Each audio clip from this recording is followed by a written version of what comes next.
اعوذ باللہ من الشیطان الرجیم، بسم اللہ الرحمن الرحیم۔ احمدی خواتین نیکی کے ہر میدان میں آگے بڑھیں۔ از نجم السحر صدیقی، جرمنی۔ روزنامہ الفضل انٹرنیشنل، بدھ 1 نومبر 2023۔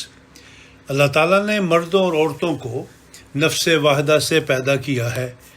دونوں کو ایک قسم کی طاقت اور دماغی صلاحیتیں عطا کی ہیں تاکہ وہ اپنی دماغی صلاحیتوں کو بھرپور طریقے سے استعمال کر سکیں۔ قرآن کریم سے معلوم ہوتا ہے کہ عورتیں اور مرد سب کے سب ایک ہی مقصد کے لیے پیدا کیے گئے ہیں، اور وہ مقصد خدا تعالیٰ کے قرب کا حصول ہے۔ اللہ تعالیٰ چاہتا ہے کہ سب مرد اور عورتیں مل کر اس کے حضور پاک دل اور نیک ارادہ سے آئیں اور خدا تعالیٰ کے قرب میں وہ اعلیٰ سے اعلیٰ درجے حاصل کریں۔ حضرت خلیفۃ المسیح ثانی رضی اللہ تعالیٰ عنہ نے عورتوں کو نصیحت کرتے ہوئے فرمایا، ہر عورت کو حق ہے کہ جب دین کی کوئی بات سمجھ میں آ جائے تو اس پر عمل کرے، خواہ سب اس کے مخالف ہوں۔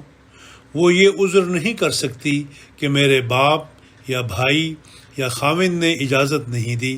خدا کہے گا کہ صداقت کے معاملہ میں نے تجھے کسی کے ماتحت نہیں رکھا تھا۔ یہی وجہ ہے کہ اللہ تعالیٰ نے ایمان کا تعلق دماغ سے رکھا ہے، اور دماغ میں جو کچھ ہوتا ہے اس کا دوسرے کو علم نہیں ہوتا۔ پس اللہ تعالیٰ نے دماغ کی کنجی تمہارے ہاتھ میں دی ہے، اور سچائی کے معاملہ میں نہ تو مرد کو اس پر حق حاصل ہے نہ بھائی کو۔ ہزارہا عورتیں ایسی ہیں جو سچائی کے کھلنے پر بھی نہیں مانتی، اور ایمان کو محض باپ یا ماں، خاوند وغیرہ کے ڈر کی وجہ سے حاصل نہیں کر سکتی۔ حضرت صلی اللہ علیہ وسلم کے پاس ایک دفعہ ایک عورت آئی اور اس نے کہا، یا رسول اللہ، میرا خاوند صدقہ دینے سے منع کرتا ہے، کیا میں پوشیدہ طور پر صدقہ دے دیا کروں؟ آپ نے فرمایا، ہاں۔ گویا ان معاملات میں عورت کو حق دیا گیا کہ وہ خاوند کے مال سے بغیر دریافت کیے خرچ کر سکتی ہے۔ پس ان حقوق کو جو خدا تعالیٰ نے تمہیں دیے ہیں یاد رکھو اور اس کے احسانات کی قدر کرو تاکہ تمہاری ترقی ہو۔ اوڑھنی والیوں کے لیے پھول، صفحہ نمبر 330۔ آج اللہ تعالیٰ کے فضل سے ہماری جماعت دنیا کے 213 سے زائد ممالک میں قائم ہے، اور لجنہ اماء اللہ کی تنظیم کے تحت اپنی تمام دینی معاملات بخوبی ادا کر رہی ہیں۔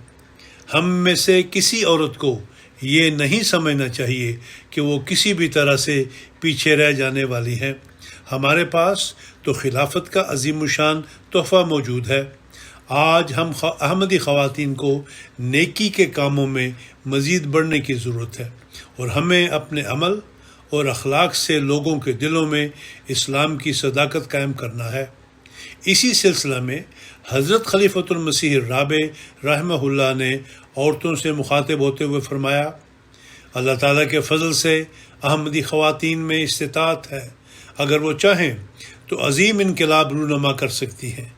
آپ کیا سمجھتی ہیں آپ گھروں میں بٹھائے رکھنے والی عورتیں ہیں؟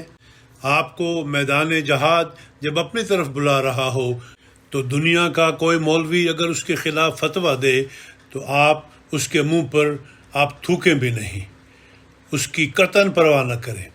احمدی خواتین کو بیکار کرنے کے لیے قرآن کریم میں کہیں کوئی تعلیم نہیں ہے۔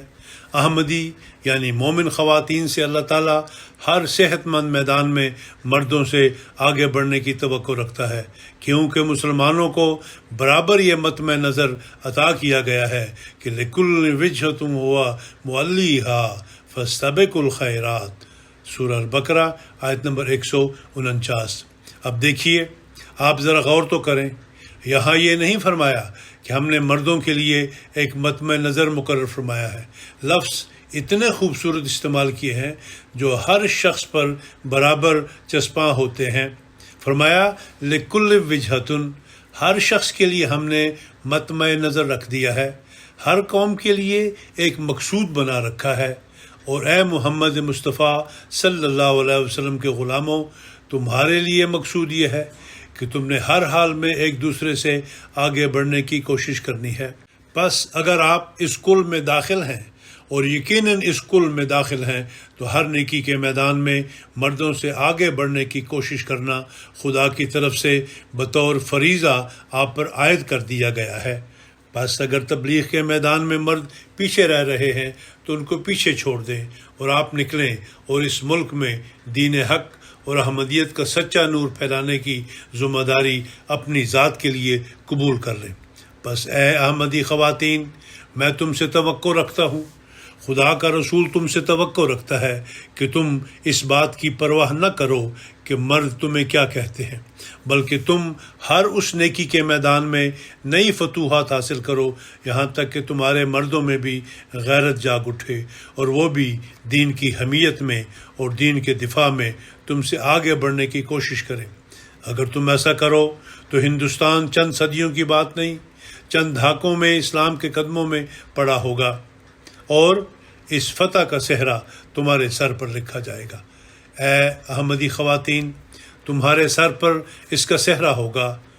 اے احمدی خواتین، کوئی مرد دلہا اس صحرے کا حقدار نہیں، یہ احمدی دلہنیں محمد مصطفیٰ صلی اللہ علیہ وسلم کے دین کی خاطر نیکیوں سے سجی ہوئی دلہنیں ہیں جن کے سر اس فتح کا صحرا باندھا جائے گا۔ خدا کرے کہ آپ کو بھی یہ صحرا نصیب ہو اور مردوں کو بھی یہ صحرا نصیب ہو۔ حوا کی بیٹیاں اور جنت نظیر معاشرہ، صفحہ 99 تا 92۔ یہ خطاب حضور نے بھارت کی مستورات سے فرمایا تھا۔